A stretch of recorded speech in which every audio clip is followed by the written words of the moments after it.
I'm here with Paul Harris. We're at CGS 2024.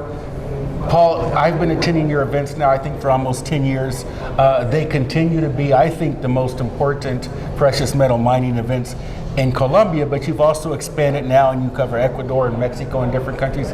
Tell me, what has been the key to your success and your whole team? I know it's not just you, of course, but Colombia Gold Letter, your publication, and then also your events team.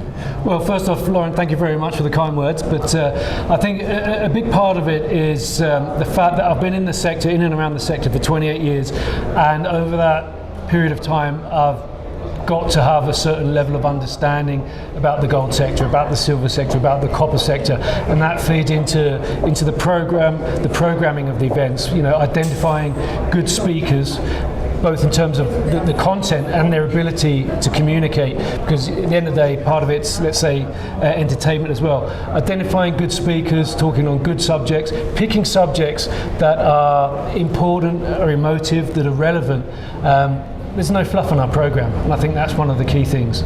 I agree, and one of the things I learned so much, I mean, it's funny because I remember when I first started attending, and now I listen and I can understand about half the things that the geologists are talking about. I understand, I have an investment background, so I understand that side a little bit more. But you get, you know, a lot of events are like industry parties or you know, strictly sales focused, but you really, there's so much educational content. A lot of years there are geologists that come in and give classes and things like that. But then even you also have a good mix of, and tell me about the importance of this. You have people on the investment side, but then also on the technical side, and I think it's the only event that I've seen that really balances both of those. Well, I think there's a couple of things there. With the programming, I put things on the program that I want to know. Mm-hmm. You know, I've got a background as a journalist and analyst, as you know, so I program things that I want to find out, questions I want answered. So I identify people to do that, and I think that resonates with the audience because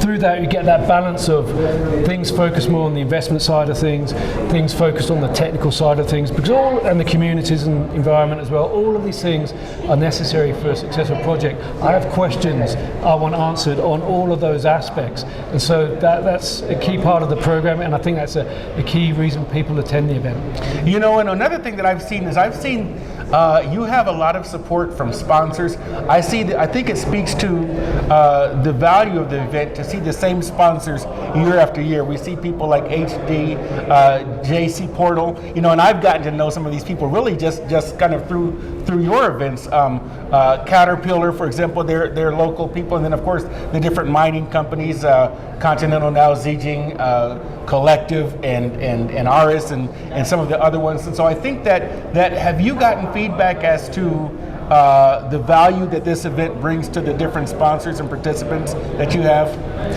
Absolutely. A lot of the sponsors we have that have come year after year, one of the reasons they keep coming year after year, and a great example would be MPX Geophysics, which is now Excalibur Geophysics. They say to me, every year they get contracts here. Wow. They meet with the exploration teams, they talk about what the exploration teams are doing, what their work plan is for the next 12, 18 months. They always come away with the contract, and I'm sure that's the case for some of the other supply companies that are here that have participated in the commercial exhibit and sponsor the event. We're in an uncertain time right now in Colombia when it comes to political risk. I mean, it could be a lot worse. It's not as bad as some other countries in the neighborhoods, but still, I've noticed that it's even more important, and I see that not just people on the investment side, but on the operational side, they want to come and hear about what's happening. Sergio Guzman spoke yesterday. He's always really good, and I think that it's been a conduit for information gathering, not just learning, but really in staying up to date with the legislative environment, right? Well, I think the mining sector, it's a long-term business. The mining sector manages risk every day. The mining sector is very good at managing risk. Mm-hmm. People just want to know what the risks are and have clarity on the risks are. The worst thing for investors is uncertainty. Yeah. Investors can manage risk. They can price in risk, but they need to know what the risks are.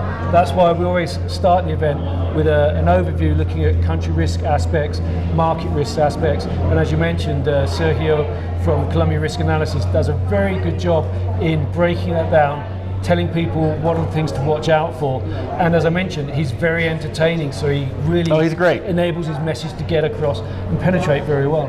Absolutely. For people who want to subscribe to your publication, which is the as far as I know, the premier English language publication focused on gold and precious metals in the Andes, or for people who want to find out about future events, what are the best ways to communicate with you and your organization?